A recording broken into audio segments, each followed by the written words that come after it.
Hello and welcome to another video tutorial on database. Today I'm going to show you how to create a form with a drop-down list or a combo box.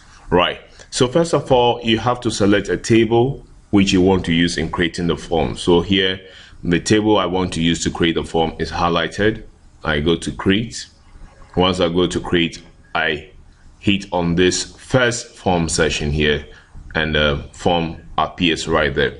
Now I want to create a drop-down menu for location and residential. Now location here has some countries, and then within the residential I have yes and no. So I just want to limit how information is entered into the database when I'm entering in a new record. So all I have to do to make those effects is to go to the design view, and once I go to the design view I'll begin with the residential. So once I hit on the residential I delete that. Okay, and then I go to the design section of the form design tool, and when I go there I see this box here. This box here is the combo box, so I'll click on it. I'll see the combo box picked as I release and drag and release it. Okay, once you do this you should have a pop-up menu showing this way, and then you check on the first one that says I will type in the values that I want. So you hit on that and click on next. So the values we want to type in for this combo box, for residential it is a no, and then the next one is a yes. So I just type in yes and no and click on next. Now I go to next, and then I want to type in the name of the combo box, the label. There should be a label for it. So once you delete the first one, which was the residential, and you want to create a combo box for it, the label for residential is deleted together with the first one we did. So you have to rename it as residential. And so as that is done, you click on finish, and so you've done that part of the labeling. All I have to do here is to just adjust it so that it looks or it falls in line with the other labels. So just drag and it falls in line with the other labels. I can do the same thing within the layout view. So when you go to the layout view, you can see here the label, the residential is not in line, so just adjust and then adjust that also so that they all fall in line. Okay, so this menu, this arrow you see here shows that there's a drop down for residential. Okay, I go to home again and then go back to the design view and want to do the same thing for location. So once I hit on location, I click on the delete key to get rid of it. So once I delete that, I go back to again the combo box, make sure it's shown, and then drag and drop. Once you drag and drop, the pop-up should show, and again you want to type in the values, so you go to next, and then the name of the locations here is Cornwall, that is the first one, and then I have Scotland, and then I have Wales, I have Ireland, and I have France as one of the countries, and I can include Ghana as one of the names that I want to add in. All right, so having typed in the name of the countries or the locations I want to appear within the combo box, I go to next, and again I have to type in the name of the label, so that to become location.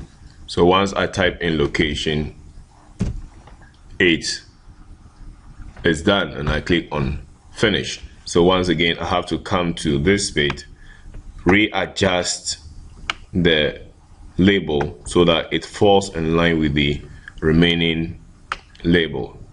Okay, so within the layout view I check if that is also in alignment. Location seems to be a little far, so I just adjust and drag this and bring it to the middle, and that is okay.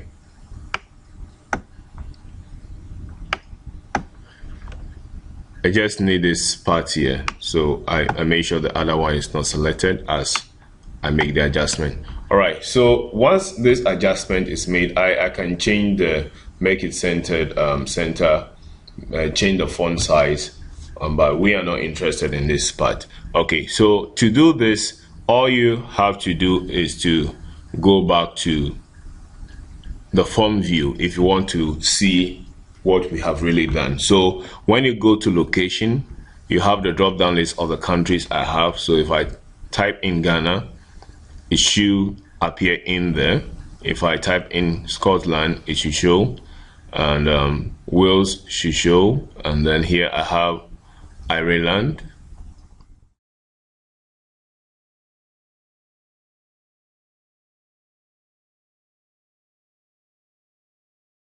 there, and then I go to the next one, yes, no, click on yes.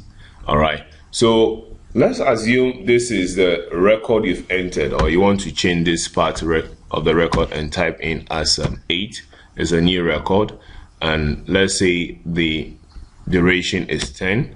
So if you check closely here, I have 1 out of 301. So to enter in a new record, all you have to click is next record. Click on OK. When you click on next,